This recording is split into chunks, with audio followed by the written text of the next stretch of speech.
Good afternoon. My name is William Agbobai. I am a Chicago Medical School faculty member at Rosalind Franklin University. I have served as the editor-in-chief of Synapses since its inception. Synapses is the creative journal of Chicago Medical School. We are meeting today to release the 5th volume of Synapses. This volume features fine art, photography, poetry, and nonfiction. We have an interesting program that includes faculty, students, and staff presentations. We'll begin our program today with our first speaker, Dr. Archna Chatterjee, Dean of Chicago Medical School and Vice President for Medical Affairs at Rosalind Franklin University. She's going to welcome us to this event. Thank you, Dr. Bai. Good afternoon, and welcome to the second virtual celebration of the release of Chicago Medical School's Synapses. We are honored to be joined today by the Rosalind Franklin University President and Provost. A special welcome to Dr. Rowe and Dr. Parsley. Again this year, our format is unique, but the excitement and acknowledgement of the 5th volume of this professional and creative journal is no less remarkable. This 2021 publication is a special one, as it not only contains beautiful photographs and thought-provoking art, but also stories and poetry that truly reflect some of the challenges we have all been facing this past year. In particular, you will see how the artists use their art to express their emotions and anxiety, helping them navigate and endure this pandemic. When Synapses was first conceived and published in 2017, the plans for the 5th milestone this year included a celebration that would be more distinctive and unique. Alas, we have put that on hold for now, as we are still observing spatial distancing through virtual gatherings. I truly hope that 2022, with the continued availability of vaccines, will open up many in-person opportunities to celebrate this collection of art representing our connections. Named for the junctions between neurons that facilitate the passage of information from one nerve cell to another, the journal examines and celebrates the connections between people. At Chicago Medical School, we place great value on the integration of humanities in medical education. Not only does it create a path for students to develop as more empathetic physicians, but the arts provide a unique mechanism for medical students, faculty, and staff to reduce stress and promote wellness. The creation of the journal has fostered significant collaboration within the CMS community, from students, faculty and staff, to residents, fellows, and alumni. The opportunity to submit artwork and creative endeavors is open to all. Anyone in the CMS community also has the opportunity to participate in the production of the journal, while others serve on the editorial board. We have a wonderful lineup for you this afternoon. One of our M1 students will discuss her painting named Synapses that appears on our cover this year. A clinical sciences department staff member will read her poem, Recycled Thoughts. 2 current faculty members will talk about their artwork and photography pieces. An M4 student will provide a musical feature on the piano, and an M2 student will close this afternoon's program with his reading of a nonfiction piece written about his experience with his first patient. I'd like to close by thanking everyone who shared a piece of themselves with us, whether it was written, photographed, painted, or sketched, and also to those who worked with passion and diligence to publish the journal. Your contributions will undoubtedly leave a memorable and long-lasting impression on many. I can't think of a better way to help ease the anxiety and uncertainty of these challenging days than by taking a moment to stop, reflect, and savor these extraordinary pieces. Enjoy. Back over to you, Dr. Bai. Thank you very, very much, Dr. Chatterjee. and we appreciate your kind and warm welcome. As Dean Chatterjee said, our next speaker is Natalie Kurzel.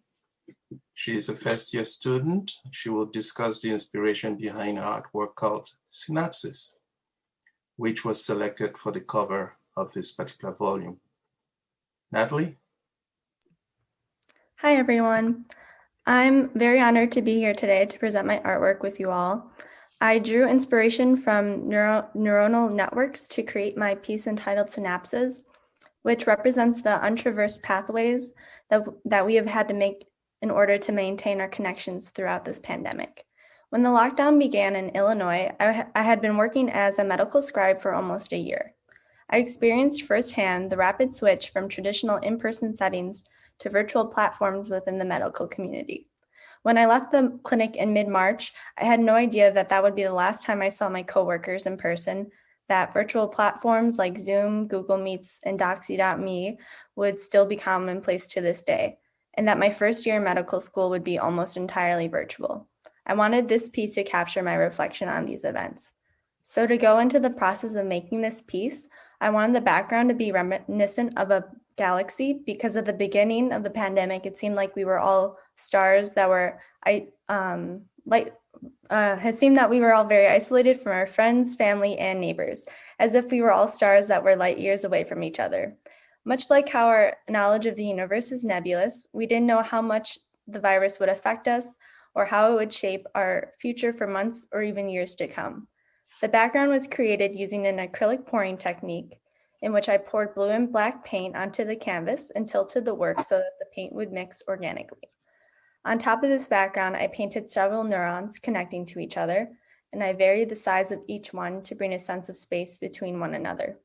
By layering my precise brushstrokes on top of the acrylic pour, I wanted to contrast the uncertainty that the pandemic brought upon us with the actions that we later took upon ourselves to make sure that we could stay connected despite social distancing measures, such as weekly FaceTime calls with friends or virtual graduation ceremonies.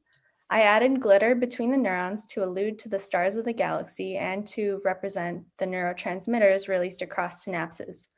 Like neurotransmitters sending messages, we continue to share our ideas and thoughts with each other. Take this journal release, for example. As a silver lining in this pandemic, I feel that we've all shown adaptability to our new environment. I like to think that this is akin to the definition of neuroplasticity, which is defined as the reorganization or growth of synaptic connections in response to a new experience. I am so proud of my peers and I for persevering through this year with such a hurdle to overcome in both our personal and professional life. As a volunteer for vaccination sites within the Lake County Health Department, I am astounded by the effort that everyone has contributed to make the vaccine rollout possible. Every week becomes more efficient than the last, and I truly hope that this tremendous growth we can return to normal stronger than ever before. So now that I've shared the process of creating this piece, I'd like to briefly talk about my background in art. I graduated with a major in biology and a minor in visual arts, so I've always considered the two to go together.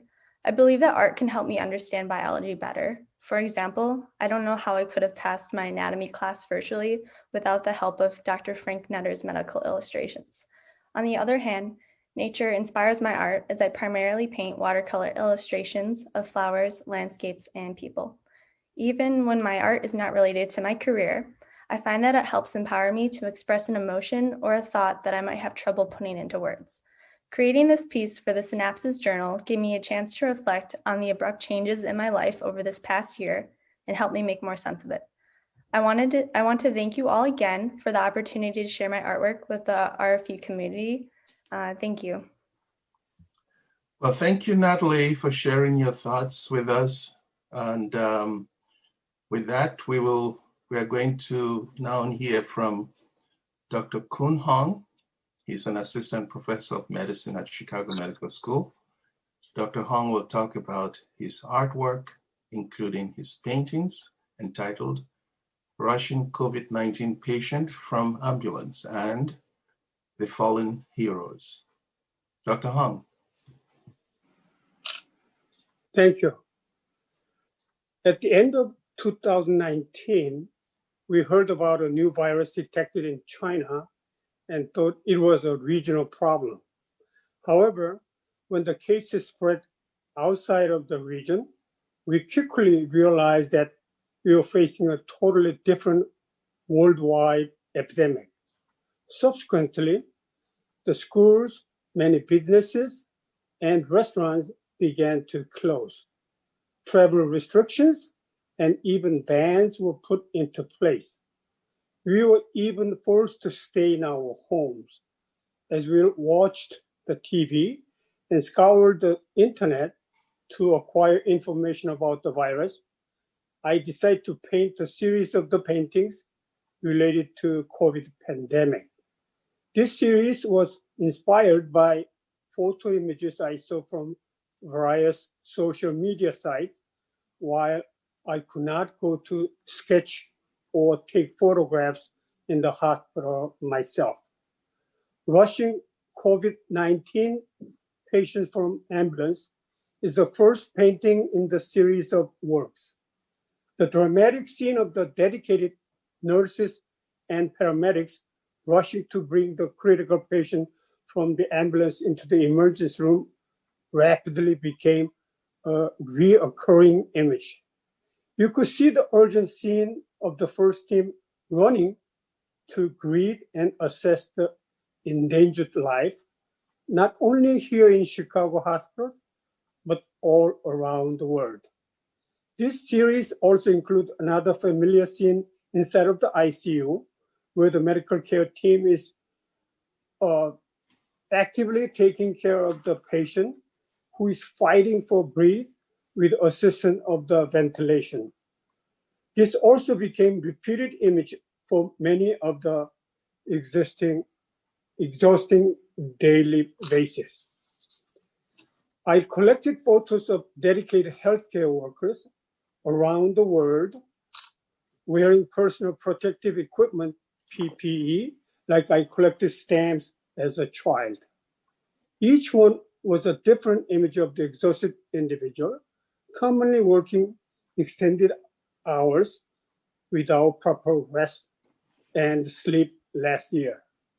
As days added up to weeks and then to months, and I heard of many deaths reported, including a group of elderly Catholic nuns residing in one convent near Detroit, Michigan.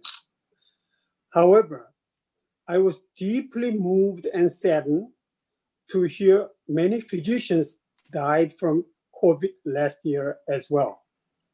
I learned that as of November 2020, almost 3,000 US healthcare workers died from COVID, and 220 physicians and 460 nurses were among them. The piece entitled "The Fallen Heroes" is a collection of some of these physicians. From photos released over media resources, I compiled their images and painted their portraits into two panels of the canvas to celebrate their lives and to memorialize their dedicated sacrifices. On the second right panel, at the bottom, second from the left, is Dr. Frank Gabrin, the first ER physician who died from COVID. On his left, Dr. David Wallin, a 74-year-old radiologist. The only female was 28 years old, Dr. Adeline Fagan, in the middle row, second from the left. She was the youngest and was an OBGYN resident physician.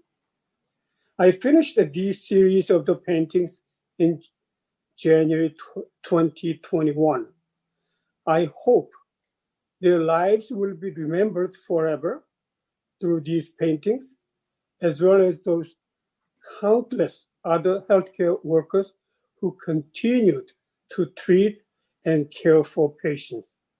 I'm so privileged to be able to share these works with you. Thank you. We express gratitude to you, Dr. Hong, for your talk about your artwork. And so thank you again. And we will move on to Victoria Johnson.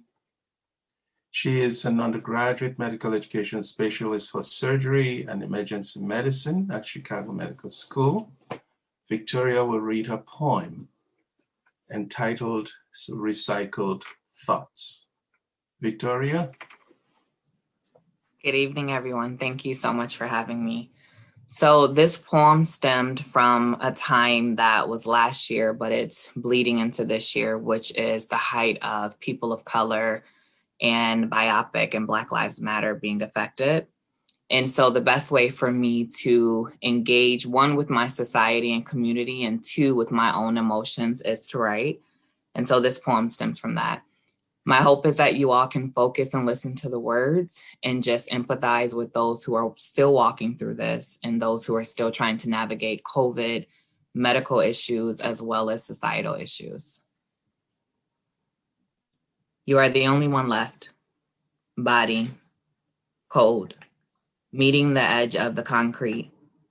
You know this space all too well. It is like they have forgotten about you.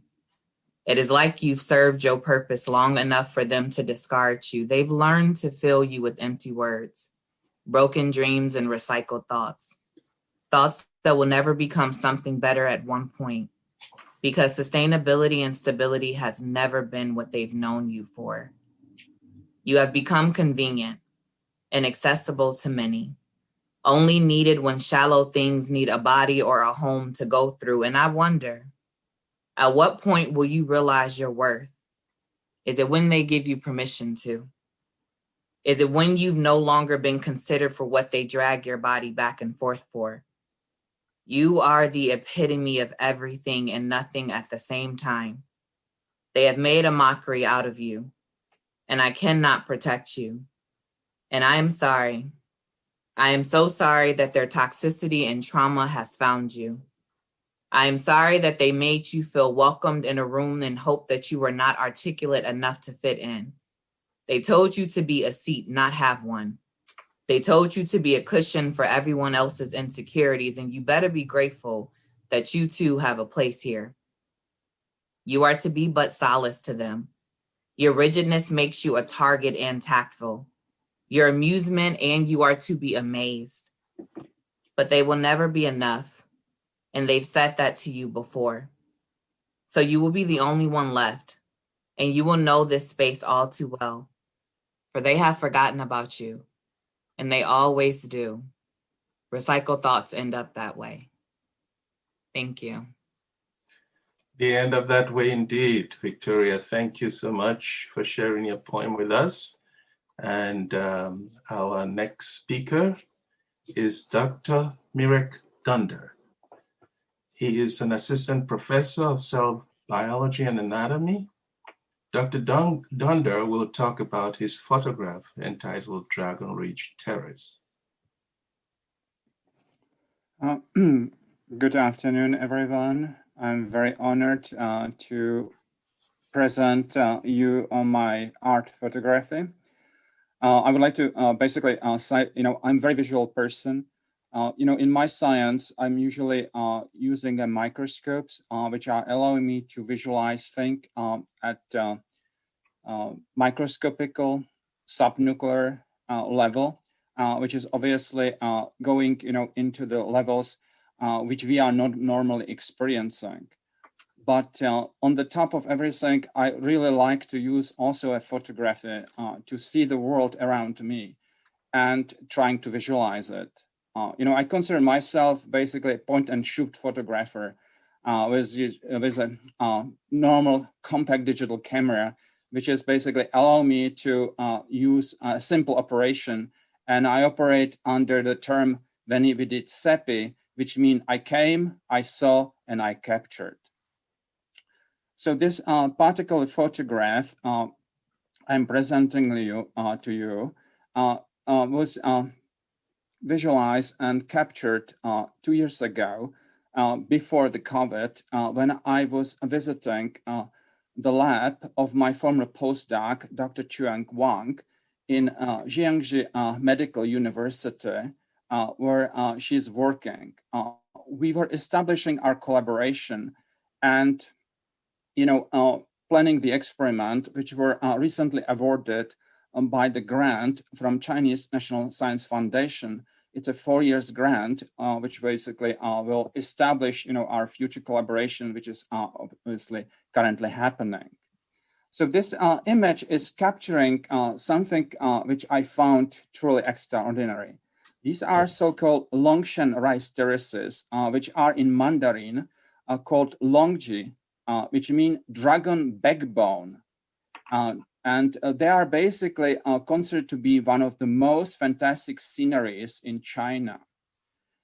These terraces got its name because these rice terraces resemble a dragon scales, and the mountain range, behind them look like a backbone of a dragon. So, as I said, these are reputed as one of the most beautiful rice terraces in the world. These terraces are located about 50 miles from Guilin City in Jiangxi province in southern China. And, they were built by Ming dynasty and completed at early Qing dynasty about 650 years ago. So they are enormously old. And they are distributing, on the top of the mountains from 1,000 to 3,600 feet above the sea levels. And they are handled by 2 indigenous ethnic people, Zhuang and Yao people, which are very interesting and for many interesting customs, including dining, clothes, and living. They live in the houses, which are basically on stilt, which repel the moisture. They have a very long hair, and they also offer enormous dish, which is called bamboo tube rice, which is basically rice steamed on bamboo, which is basically, so it's a bamboo stick, which is filled with rice. Once it's open, you eat it from bamboo. So this picture captures, the extraordinary event in the life of these terraces. From mid-May to mid-June, the local people will release the water into these terraces, and they're starting to be filled, and these water levels are beautifully reflecting and mirroring the sky. In early June, they start to put and seed, the rice, into these terraces. From July to August, the rice is growing and is making themselves obviously in very light green. But extraordinary thing happened in late September to early October. The rice is maturing and the whole terrace field is gradually turning into golden yellow, forming a golden sea. So this is the best time to visit these golden terraces and try to capture the image. Basically, I was very lucky to visit this location precisely at the peak of this beauty, because about 1 week after, my departure, these rices are harvested. And from basically mid-October until April, there is nothing to be seen except the plain scenery of these brown empty fields. In this picture, I try to capture the presence of the Chinese person, probably making beautiful picture just in the middle of the scene, somehow to represent the reflection of human presence in this enormous nature beauty. And I would like to dedicate basically this photograph, to the reflection of our effort to stay alive and be back into our human lives.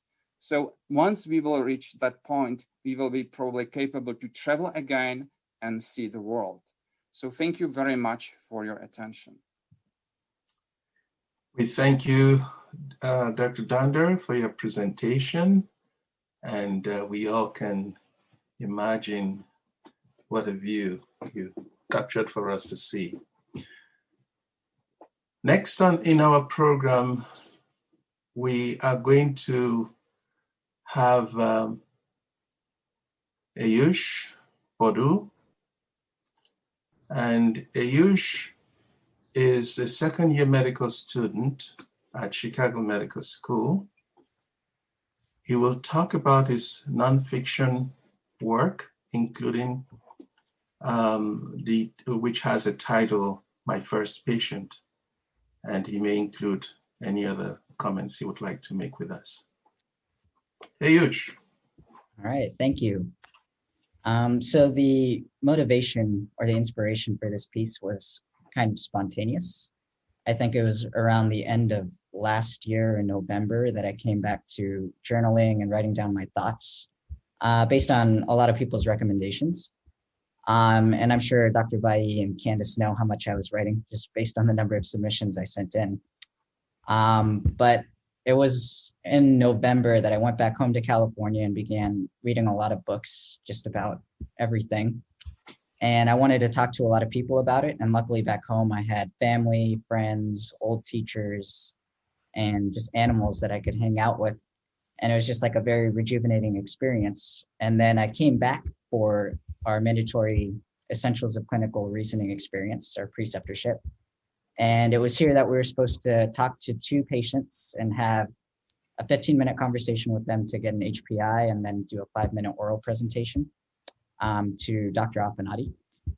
But the moment I walked into the first patient's room, I just could tell from her Cheryl's facial expression that, you know, she was just a very happy person and just wanted to talk to people just like me. And the conversation ended up being more than 15 minutes. It ended up being 1.5 hours. And I kind of just wanted to write down what happened because I just thought it was funny how, even though she's a 70-year-old Mormon lady and I was a 23-year-old Indian guy, like there were still so many things that we had in common. We shared a lot of the same thoughts and had similar humor. And I just wanted to share that with, you know, the community and definitely with the medical school. So in terms of the process, I just kind of sat down and wrote what happened, especially because I kind of felt bad for not filling out the HPI and I didn't really give a good oral presentation at the end because it was just too hard to condense everything down. But I also put a few songs into the composition at the end after having written it. And this is something that I had done for my personal statement as well. And I think that music for me just adds another element to writing compositions, and it's something that's been a part of my life. It offers, or art in general, offers an avenue or an outlet to kind of de-stress and kind of not have to worry about memorizing things from medical school. And it just exercises a different part of your brain, which I think is important. And especially growing up, my mom always had Bollywood songs going on in the background. And so I kind of incorporated that into my life, where I just have music on when I'm studying, playing soccer, biking, doing all these activities. And through music, I've had a chance to meet friends, listen to music like hip hop and Latin American music that I probably would never have explored had it not been for them. And I think that that has really aided in my personal growth. And just the other day, I was reading a book called Brain Rules by John Medina. And he was talking about a theory called synesthesia, which is the idea where if you're studying, if you have one sense that's activated, for example, your visual sense, and you have a completely unrelated sense going on in the background, say music, it actually helps in terms of learning and memory by increasing the number of synapses in your brain, kind of like the picture that we saw at the very beginning. And the author argues that applying this to learning and memory can actually help you recall events that happened 20 years in the past. And oftentimes these people have photographic memories. And I thought that that was a very interesting thing to learn about and have tried to incorporate into my life. And I wish I had a photographic memory, but I don't, because if I did, then I wouldn't have to study so much. But anyway, I could go on and on about this, but I just wanted to say thank you for giving me the opportunity to share my thoughts. And I hope to see you all in the future. Yeah, thank you, Ayush. And we are so delighted to learn about your writing experience and your experience with the patient. And so we thank you for that presentation. At this moment, we will transition to a musical performance by Jordan Newman. Jordan is a fourth-year medical student about to graduate and start residency. And he's going to play a piano piece called Toccata by Archna Chatterjee. So, Jordan, take it away. My name is Jordan Newman. I'm an M4 here at Chicago Medical School, and I'm going into neurology. I'm actually the University of Michigan Neurology Residency Program. I am delighted to be here today. The journal Synapses has really contributed a ton to my personal growth during medical school, especially as an outlet, a creative outlet, through which I could express myself and take some of the pressure off of exams and consistent learning. And I felt that it was a source of strength for me to survive through the last 4 years. The piece I've chosen to play today is eclectic and it changes rapidly. And I think that our medical school experience, especially those of us, these 4 years that have been affected by COVID, especially is representative of the adaptability required of the students M1 through M4. We've all found our different various challenges. So the piece that I've chosen to play today is Toccata by Archna Chatterjee.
Yes, Jordan, thank you so much for your performance.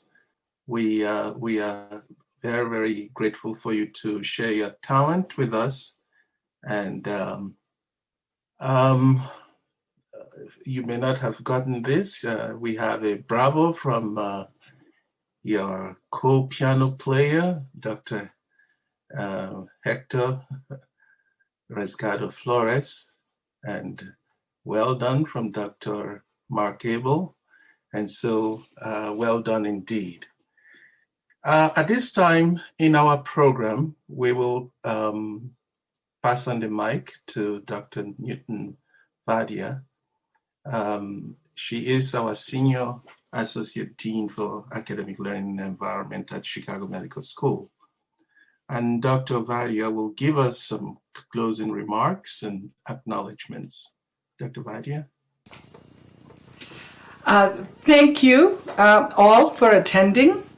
I cannot believe that this is our 5th year of release of Synapses, our creative journal.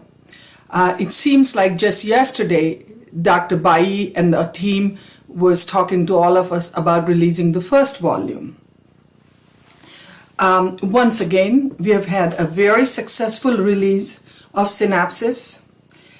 Every year, I'm continued to be impressed and amazed by the quality of the submission and the immense talent that lies in medical school. It goes with it that science and art go hand in hand at Rosalind Franklin. I want to thank Dr. Bai and Candice, the duo behind this project. They have spent countless hours organizing this. As you can see in the slide, it takes a village to raise this journal. We have a big editorial board. I want to thank every member of our editorial board. We have an oversight board which looks into it. We have review board. We have people from institutional advancement, marketing and brand management, production priming, all these individuals whose name you see here. I want to thank them, and without their help, this volume will not be possible. I want to especially single out few people, not because their contributions are different than other people, but because they've been with us from the very beginning of the inception of this journal. As Chad Ruback, Chad has been our supporter and a big backer, and he has made this journal available to all our alums, for which we are very grateful. Martha Kelly Bates, who is a liaison to our alums, and because of her, we have had wonderful contributions from our alums. And Kelly Rice. Kelly helps us set up the gallery exhibit part of this journal. And I definitely want to thank Dr. Chatterjee, our dean, whose support is there with us. And lastly, but not leastly, I want to thank Provost Parsley and President Rowe. Their presence in these events is a great morale booster for all of us involved in this process. So again, thank you so much, and let's hope that next year this event occurs in person at Rosalind Franklin University. Thank you. Dr. Bai? Thank you, Dr. Vadia. Thank you for your kind remarks and acknowledgements.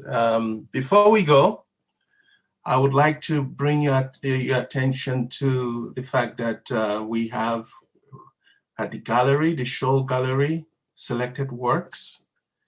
And you can also access the journal online at this link. And Candice will be sending out additional information so that for those who cannot access it today, they will be able to access it from the information she sends. Thank you all, and thank you for all your support.